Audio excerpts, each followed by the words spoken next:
Welcome back to Thanks for the trauma. So we've been working on a couple of episodes and stuff like that, and now I think it's a really, really good time that we do like a little check-in of different things that we have been going through in the last week.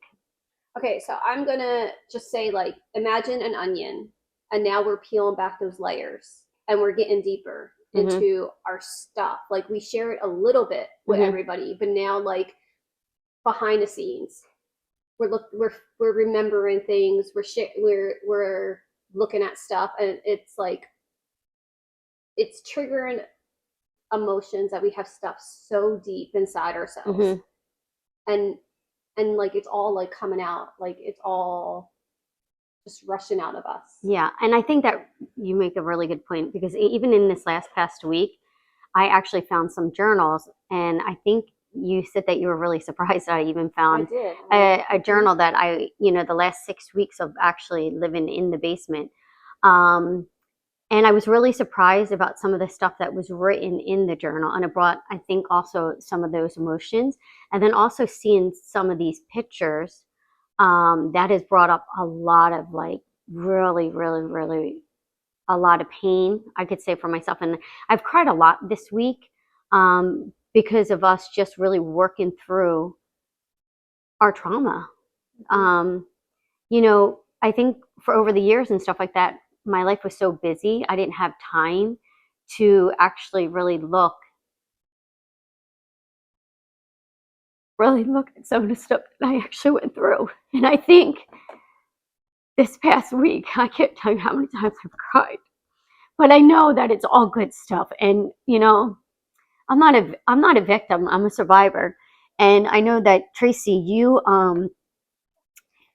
you've gotten some emails in. I have. I received one 2 days ago. I was leaving work, and to my surprise, there was an email in my box. At first, I was afraid to open it, but then when I opened it, I was very shocked at the email. And I'll share a little bit of that without mentioning the names. That person actually fought for us. And that was, a teenager fighting for us. That's like what, 30, 40 years 40 ago. years ago, 40 years actually ago. fighting for for us. And which we never knew about, and the judge did not believe this person. And once again, we were fouled at that point from the system, and we were just handed right back over. And to hear this person state this in an email was very heartbreaking. But also, it brought tears into my eyes, and I cried in the parking lot at work, knowing that she stood in front of a judge and tried to fight for us, knowing and was a witness to what we went through, but also crying that no one believed her. Yeah. And I think also the end of the letter and stuff like that, because we've all read it, she definitely said that day the system failed us. She, and she was sorry about, what we have gone through. But she only experienced one piece of what we went through, our trauma, because that was very early on in our trauma where things weren't even at the worst. Yeah. So she didn't get to see the other half.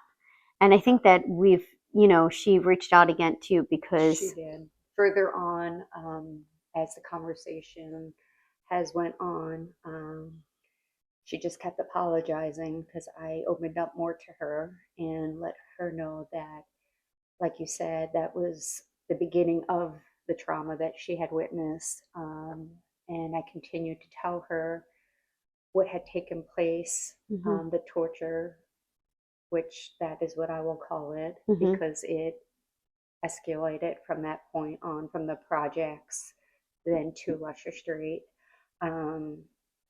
And she could not believe it. And she actually went to JR Mm-hmm. and told him what we are doing. Mm-hmm. And he is aware of our podcast now. So that it's okay. I'm not upset. We're not bashing anybody. We're just speaking our truth. And it's part of our healing story. process. It's our story. And it's okay that he knows. Yeah. I just want people to take accountability And for their actions and an I apology or something. I mean, it's been 40 years. I mean, we deserve something. You know, but I feel like the place that I'm at, even, and not trying to get ahead of any stories or anything like that, but a couple of years ago, we actually went to Philadelphia, and I can't even remember what we were there for. You sat in the car. Yeah, and I sat in the car while you two went to knock on his door and talk to him and stuff like that. And I didn't care to. I didn't even want to like have anything to do with him. But one of you came back and told me that, you know, he had some illness and stuff like that. Mm-hmm. And, you know, he'd really like to see you. And I have, at that point, I was just like, okay, whatever. And, you know, I went over to see him or whatever like that. But even over all these years and stuff like that, I, even with mommy, I have forgiven her, for exactly for, you know, what she had allowed us to go through. But now with this podcast and really working, like I found like the old journals, I found old pictures, and just seeing the conditions that we were actually living in. And I just questioned, like, how do you leave your kids live like this? And it's brought so much anger and sadness to me for that small child that had to live that. So it's been a hard week this week for me. I feel like our stories, there's just so much to talk about, and it's just, we want to share everything, but it's going to take time to really bring it to the surface. Yeah, bring it to the surface, find the words mm-hmm. to explain to people. This is what we were going through. This is what we witnessed. This is like, and it was normal for us. We thought it was normal. No, we thought it was normal. Like, oh, you guys don't sleep on the floor in your basement? Oh, you guys don't have 25 dogs running around your house? Wait, you don't have like all these creatures? Wait, no, you don't wear the same clothes that your sister just had on? Yeah, but now, like, I mean, as a parent, like for my own kids, what I went through just so they could have the best life, mm-hmm. having their own beds to sleep in, having a clean house, like food on the table, mm-hmm. being there when they need me. Well, I mean, even showing up to the school asked you to come for a school meeting or something like that. I don't think once mommy ever went to the school for a school meeting, for a report card meeting or anything like that. When you talk about beds and stuff like that, what age did you finally get a bed? I'm saying. Well, I mean, me and Tracy shared the bunk bed on in the project. In the project, but I'm saying that was before. And then me and you shared a bed on Luscious Street, but I never had a bed until like I moved back in with you guys, and I shared a bed with Tracy again. It's full circle. Like I never had my own bed until I was like 21, 22. Then I actually had my own bed, brand new bed. Back up, clarify that. We were like 2, 3, we shared. Then we were we were still 4 and 5 in the projects before the bed was taken from us. No, I remember the bunk beds there until we moved, and then because they were taken down and they were on the floor. I don't remember any of that. I was just thinking, the reason why I asked you that question about like, you know, when was the first time you had a bed? So the first time you ever had a bed was when you were 21 years old. Like around that time, yeah. And it's something that everybody should have. That is a place where you get to rest and stuff like that, not on the floor, you know? We never had our own space. We never had our own space, and we were just basically locked away. Yeah. And like, I think also you had mentioned, and you and I were just talking about this, is that he was such an angry person. It was like the smallest things that we would do that would just be like, oh, you're punished for that. Like you said that you were just like peeking through the window. Yeah, and I knocked a plant down. And I got punished for like 2 days in the basement. So you were locked in the basement for 2 days. But just like stupid stuff. Like there was, when we were growing up, there was no thing, there was never an accident. Nothing was an accident. If you did something wrong, you're punished. Yeah. There was no such thing as being a child. Yeah. Mm-hmm. There was no such thing. Like you couldn't Like be it was a like on child. purpose. Like you did that on purpose. Yes, Now you must be punished. yes. And I can't even think, like, you know, We never had a child. I mean, like my own child, they did something by accident. I'm like, it's okay. It was an accident. No big deal. Yeah. We're good. Yeah. Like, Mhm. we're good. I can't imagine, like, get in your bedroom right now or Yeah. go to the basement. Like, I Yeah. can't. You're punished for a month. There wasn't like you're punished for an hour. It's time And to it sit wasn't- down. You have time out for an hour, or you have time out for 20 minutes. We never had anything like that. It wasn't like a smack on the hand or time out for 10 It seconds. was from. It was the dramatics. It was Yeah. like It was a month. It was 0 to 60, like Yeah. in seconds. It was like 0 And to the 100. thing is that you could not even negotiate because you Mhm. mentioned anything, he added more time on. Yes. If you opened your mouth to say anything, he added more time Mhm. on. And then I also think about it. Mommy really never punished us, Mm-mm. but she allowed all this stuff. She's just as She guilty, never- and that's she exactly never what protected us. She never protected us or Mhm. anything like that. There was And She no- never said, "Oh, you know what? That's a little too much. Yeah. Don't do that." Or Mm-mm. you know, maybe if she did, Maybe she got that's beat when up. that's when the fights That's happen, when and the then huge he fights would hit her happen. exactly. I mean, Exactly. we didn't get into the stories like in the projects. I remember a huge fight. He had her pinned down at the fence in front of our Yeah. like the backyard, because right Mhm. there it was like Mm-hmm. your neighbor's backyard is right there. He had her pinned down on the ground. Mm-hmm. Like I don't know if his knee was on her throat or something, and people. He, you know, because he's such a big guy, threatening people, stay the fuck out of it, you know, and Mhm. nobody really came Mhm. to our defense. The things we witnessed that we thought were normal were never normal. yeah, but you know what I have to And say that's what is, makes us sad. yeah, but you know what I have to say is that none of the things that I feel like that we went through or experienced or anything like that is in our lives today. We did the total opposite, you know? I'm going to read the email. I'm not going to say who it's from, but this is the email. But just remember when you're reading the email, just watch. Like you may Oh, have yes. to read it first, the Mhm. line before you say it out loud, because we definitely want to, you know, Protect the person, Mhm. absolutely. And I'm not going to say. yeah. I'm going to go back. Angel, you want to do it? Sure, I can read it. Where am I starting at? The first, that one. Do you want me to read your part? Yeah, you can. I saw your post regarding the house and the projects. No pictures, but I remember it even though I was only there a few times. I used to refuse to use the bathroom and wait till I got home. Oh, your bedroom, and it's a sad emoji. The damn ferrets had their own room. The roaches from the washer and dryer in the kitchen, getting locked out so that the dogs can mate. I used to feel so bad for you guys. I would cry to my mom about how you kids had to live. When I was forced to take the stand in court for visitation, I told the judge all about the house and the awful conditions that you guys were living in. I was very detailed and it was all ignored. They believed my mom made me say that. She wasn't even allowed to be in the courtroom during my testimony. They didn't believe a young child would be so detailed. That day, the system failed you guys. It breaks my heart that you guys had to endure such trauma. At least you broke the cycle, although not without deep scars. Big hugs. I don't know if you want me to continue, but I mean, right there tells a lot.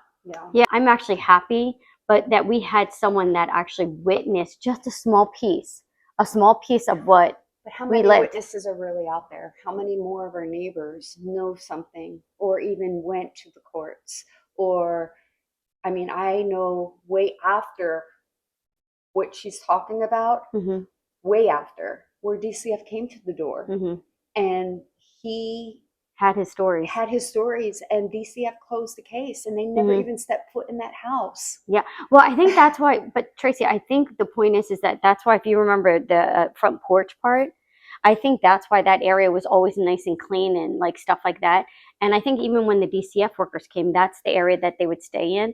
And he just said, "Hey, listen, I have some really large dogs in the house. I can't take the risk of you getting bit or anything like that. So that's why I can't." Phantom, the German Shepherd. Yeah, so I think that that's the way that he was able to get away with some of the things that he got away with. I'm just like lost with words. Like, I think another thing is that if like anyone that's watching this podcast or anything has any questions for us, Yeah. just ask us. We're very open people and stuff like that. And of course, there's going to be things that really make us uncomfortable, but I think it's really important that we talk about it because it's going to help our healing process from all the trauma that we went through and endured over the years. So I think, Well, we were looking at Leicester Street, and now it's all fixed up and all that. It's on Zillow, but I happen to have a picture from the basement that from like 5 years ago. It was a post that I wrote about letting people know like a little about our story and like how one day we were going to share some of that stuff. How did you read it?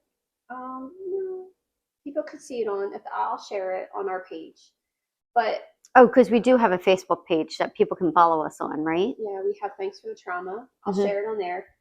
Like that part of what I wrote on my private page 5 years ago about our stuff. But I think just like for me, for like the last 8 years, dealing with my divorce, going through those emotions and that hurt, not realizing that it's even deeper, and now we're ready to talk about our story and like things that I didn't realize that I really pushed down deep, really deep. Like you guys could be saying something, or even like that text or that that email where it's like the cockroaches, and then one of you mentioned, oh yeah, when you put the dryer on, all the cockroaches would just come crawling out for the heat. I forgot about all that stuff.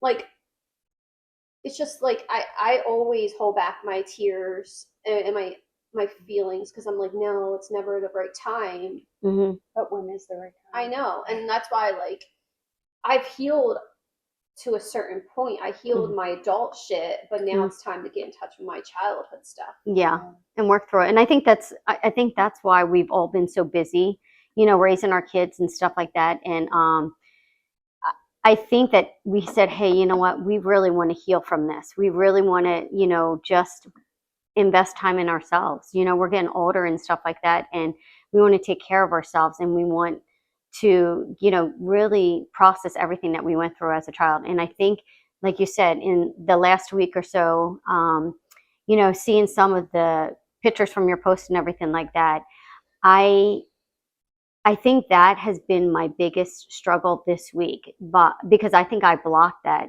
When we look at the pictures online, like you said on Zillow, it makes the place look so beautiful and stuff like that. Now it does. But the picture that you were able to get from like 5-8 years ago, and when I seen that just like made me hurt so bad for those children that were locked in the basement. And it brought up so many emotions and stuff like that. And the things that we went through, and just how he would just lock the door, or him throwing me down the steps, pulling the hair, throwing down the steps, and going down the steps. Even looking at the picture of the steps, how like an image. And I think that also goes back to why we wanted to move out of Philadelphia, because we wanted to escape those memories. But now looking back at that picture, it's like a whole new, like all these new emotions and things that you blocked out are starting to come back. Do you girls forget about the Caddy Net that he No. used to take no. pennies to? Well, I never got hit with that thing. Oh, but I know did. You guys did. So that's another thing. You say Caddy Net. I never got hit by him, but I witnessed you guys getting beat up. The Caddy Net. The So dogs that's getting beat up. But that's the animals getting. We need to get a picture tortured. of the Caddy That's what I was going to Net say. That's for something people that don't know what that is, and he made his. Don't forget, he made his. And that he always hurt knew. He so always bad. He knew. like where slamming on the table. Yes, and he just like taped just the scared end of shit out it. you. Hold on, he taped the end of it with duct tape. And then the leather part, at the end he put pennies, and he taped it with pennies. So when you got whipped with it, you felt but the thing is that he always knew the right way to hit us, because it wasn't on our arms or our legs or anything like that. It was like on the torso or the body. So we would get whipped. I feel like, and the dogs did too. Oh, the dogs did too. I just feel like as a parent, as a mom.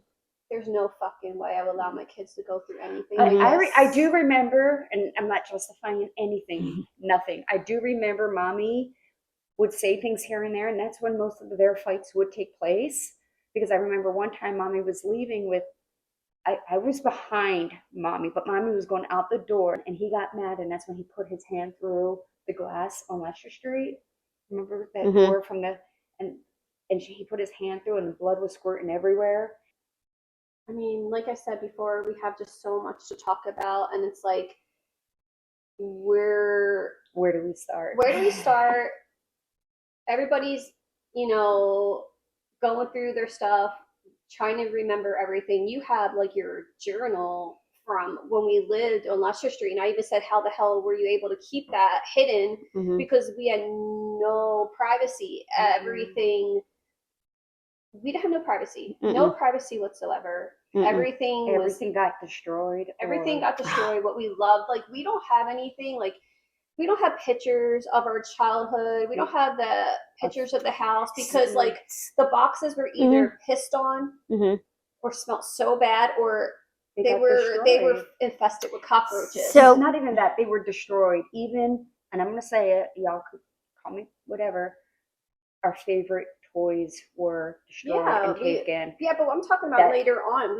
When we moved out, when we were moving out, nothing was saved because of the odor, animals, the piss and poop that was on the boxes, or in the cockroaches, roaches, that were the eggs, the eggs. Like, we didn't want to take any of that. So this is actually a really good point, because when Mommy passed away a couple of years ago, I put books together for each of you guys for Christmas.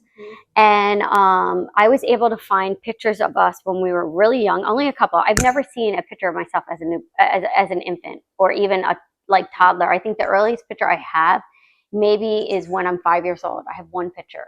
So I've never seen what I looked like as a baby. But anyway, I put these books together for us, and you're exactly right. We have these pictures probably until some pictures from the projects and stuff like that. And then from the projects to the time we were on Leicester Street, there's no pictures. There's no pictures. People send us pictures of us in pictures. People have sent us pictures, but there's no pictures. And we do beg anyone that has any pictures of us, because we don't have any in Leicester Street, any pictures of us. But you know, please share them. But this is another thing that just drove me crazy, is because I put, like, because of losing Mommy and everything like that, and of course, you know, she was a parent to me and stuff like that. You know, you grieve and everything like that. And sometimes I do miss her and everything, but right at this moment, I'm just so angry. But I made these beautiful books for everybody, and I put so much time, everybody individually, each of you, all 6. And the one that I gave to one of my sisters, what do you think happened to it? Got destroyed by one of her dogs. Bingo. Because that cycle is not broken. So I spent all this money, like over $300 and something. I spent hours and stuff like that. And the same exact thing that we're talking about, how we don't have any pictures, her dog got the picture book and destroyed the picture book. I know in the one episode, I'm like, what's that thing where you do over and over and over again and you don't change? It's called insanity. And that's where I stopped the cycle years ago, where, like, you guys were like, why don't we talk to Mommy? Because of this. Yeah. And I think I was so busy with my life and everything like that, that I buried it so deep that I did not even see any of that. And then also I feel like, because of my, you know, I am religious, and I feel like, you know, because of that, like, I have to have forgiveness for people and stuff like that. But the thing is that forgiveness is when someone asks you, hey, I've done these things to you. Do you forgive me? And I feel like that was never done. No, this is what my understanding of that is: when you let go of the anger and the hurt and all that, that's not for that person. That's for you. That's for you.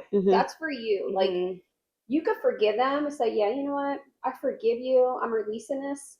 But you're going to be at a distance still, because guess what? I'm protecting me. And because if you don't let go of that anger, it's going to keep manifesting into something bigger. And that's where, you know, hurting people hurt people. Yeah. But you're saying that, But in reality, deep down, you want to hear that person apologize to you. In a way, I would love an apology from a couple people in my life. Yeah. Apology to my face for what you have done to me. Absolutely. But you know what? It's really not going to change how I think about you or how I feel about you. I don't know. I think. I mean, you guys were saying that mommy said I'm sorry to you guys, Yes. and you're like, oh, okay, no. You Keep your apology because it's too late. You did nothing to protect Angel, me. this is the problem when people apologize to you.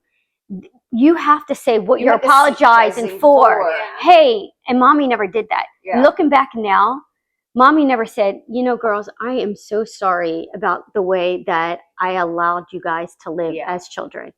I'm so sorry. And I'm not saying, let me just say this. I am so, and it doesn't apply to all of us, but she's never said, I am so sorry for the emotional, the physical, the sexual abuse, the neglect. She never said. None of that. She doesn't. She has never, and that's the point that we're at now. We're trying to work through all this stuff, but then also, and I'm not using it as an excuse, she was a pill popper.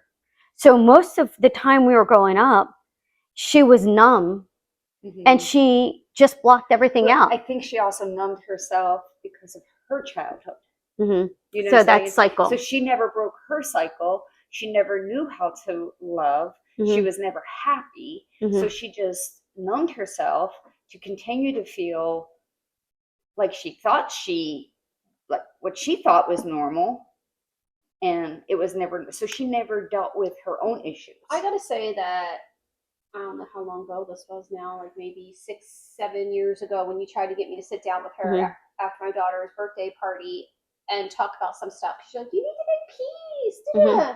And I was. Did I have some wine? Yes, but I was calling her out on a lot of shit. Yeah, I'm sorry, Angel. And she's like, no, I didn't do that. She just kept on denying everything that I was bringing up. And I remember when I was going through my divorce, and you're the one who told me, hey, Angel, you know why JR left your life? And I was like, why? And you're like, because mommy made him. Because she told him that not to have anything to do with you anymore. And then I called him, and he said, yes, that was true. And I was so mad because, like, here I had my real dad die. I did not know him. I had the guy that I knew as my father. He left my life without no goodbyes. And then here I have a new stepdad, and she just did that for me to call my new stepdad dad. And I was like, that's not happening. Like, I was so hurt. And then like, you know, going to church and doing some classes, and the guy's like, oh, what's your story? And I was like, oh, and he's like, oh, so you have dad issues. And I was like, oh my gosh, you're so right. I had abandonment. You know, the people that told me, like, they should have protected me. They should have loved me. They should have, like, just abandoned me. And it's because, not, you know, the death, you can't do that. But JR leaving my life didn't have to happen. And, like, I had abandonment issues. And then, like, here I am, this young woman, no confidence, my self-esteem is shit. But I have to ask, did you want JR in your life? Yeah, he was. After mommy and him broke up, I was still going over there. I had dinner with his new family. I knew his family. They're not his new family. But Tracy, you have to also understand, Angel, yes, she saw some of the things that we went through, but she didn't go through the things that we went through. Angel did get a slap on her hand where he, you know, knocking over the plant. Oh, you're a 2 days punishment. We knocked over the plant, would be a month punishment. Okay, we got beat. We got thrown in the basement. Everything was, Angel was like basically here. Again, let's talk about him having control over. Go ahead. Before we start that, why don't we go ahead and end this one and start our next episode? Thanks for the trauma.